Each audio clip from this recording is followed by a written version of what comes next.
Shri Venkateswara gold తాకట్టులో ఉన్న మీ బంగారాన్ని విడిపించి కొనబడును. మన నాదెళ్ల మనోహర్ గారు జనసేన పార్టీలో ముఖ్య అతిథిగా ఉన్నాడు. ఇప్పుడు మంత్రి పదవి కూడా చేస్తున్నారు. మనకి తెనాల్లో ఏమైనా అభివృద్ధి అనేది మీకు కనపడిందా సార్? అభివృద్ధి చేయాలంటే మనోహర్ గారు తర్వాతే. ఎందుకంటే మనకు తెనాల నుంచి నంద్యాల వరకు వంతెనలు వేయటంలో ఆయనే సాటి. తెలుగుదేశం ప్రభుత్వంలో చేయలా, కాంగ్రెస్ ప్రభుత్వంలో చేయలా, ఎవరూ చేయలా.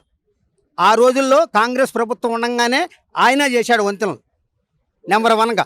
ఓకే సార్, అట్లాగే మీరు అత్తోటల్లోనే రోడ్లు అంటేనే ఇసుక మాఫియా రోడ్లు. ఇప్పుడు రోడ్లు బ్రహ్మాండంగా పడ్డాయి. ఇసుక మాఫియాని తగ్గిందంటారా అట్లాగే కొనసాగుతుందా? ఇసుక మాఫియా చాలా వరకు తగ్గింది. ఇప్పుడు తగ్గిందంట. రోడ్లు కూడా మా ఊళ్ళో రోడ్లు కూడా బాగానే వేశారు. మా తోటలో రోడ్లు బాగా వేశారు. రైతు బంధు పడిందా సార్? పడింది, మాకు 7,000 పడింది. 7,000 పడ్డాయి. ఇట్లా ఇప్పుడు మా ఫ్రీ బస్సులు నుంచి స్టార్ట్ అయినాయి సార్. ఆగస్టు 15 నుంచి.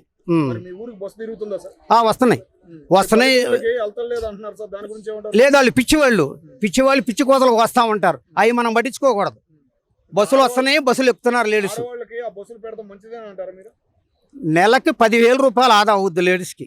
డైలీ తిరిగే వాళ్ళకైతే 15,000 రూపాయలని తేలిగ్గా అవుద్ది. అంటే మీ ఊరు నుంచి ఆడవాళ్ళు దేనికి వెళ్తారు సార్? ఏదైనా పర్సనల్ పనా, ఏదైనా పని చేసుకోవడానికి వెళ్తారా? దేనికి వెళ్తారు మీ ఊరు నుంచి? మా ఊరు నుంచి వెళ్ళే వాళ్ళు ఎక్కువగా మామూలు ఫ్యాక్టరీలకు వెళ్తూ ఉంటారు. వాళ్ళకు ఉపయోగపడుద్ది. ఎప్పుడన్నా రఫ్ అండ్ టఫ్గా వెళ్ళే వాళ్ళు ఉంటారు, వాళ్ళకు ఉపయోగపడుద్ది. దానివల్ల ఉపయోగమే కానీ బస్సు వల్ల చెరుపు అనేది లేదు. ఓకే సార్, అట్లాగే అమరావతి అంటే ఇప్పుడు తెనాలి ఎన్ని వస్తాయి అంటారా? మీకు అమరావతి ఒక రాజధాని అన్న ఫీలింగ్ మీకు కలిగిందా మీ ఏరియాలో? అమరావతి రాజధాని చేయాలంటే చంద్రబాబు గారి ప్రభుత్వంలోనే పడుద్ది. ఆయన వల్ల జగన్ గారి వల్ల మునిగింది అంటున్నారు. మీరు అమరావతిలో ఒక పార్టీ కదా, మీకు అభివృద్ధి అనేది అమరావతి అయితే మీకు ఏదైనా ఉపయోగం ఉంది అన్న ఫీలింగ్ మీకు కలిగిందా? రేట్లు కానీ అట్లా ఏదైనా మార్కెట్ రేట్లు పెరుగుతాయి.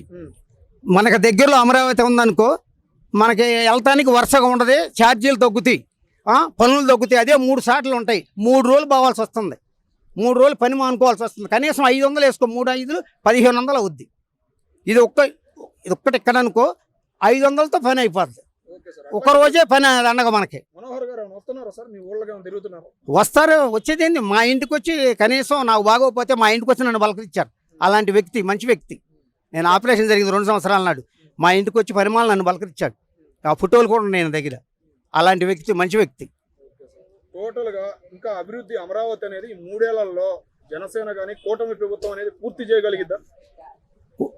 పూర్తి చేయాలంటే ఒక కూటమి ప్రభుత్వంలోనే జరుగుద్ది.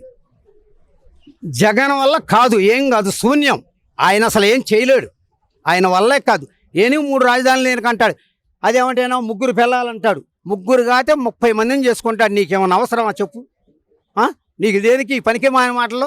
ఇప్పుడు పిల్లల బటన్ నొక్కుతానికి వెళ్ళావు నువ్వు, బటన్ నొక్కు.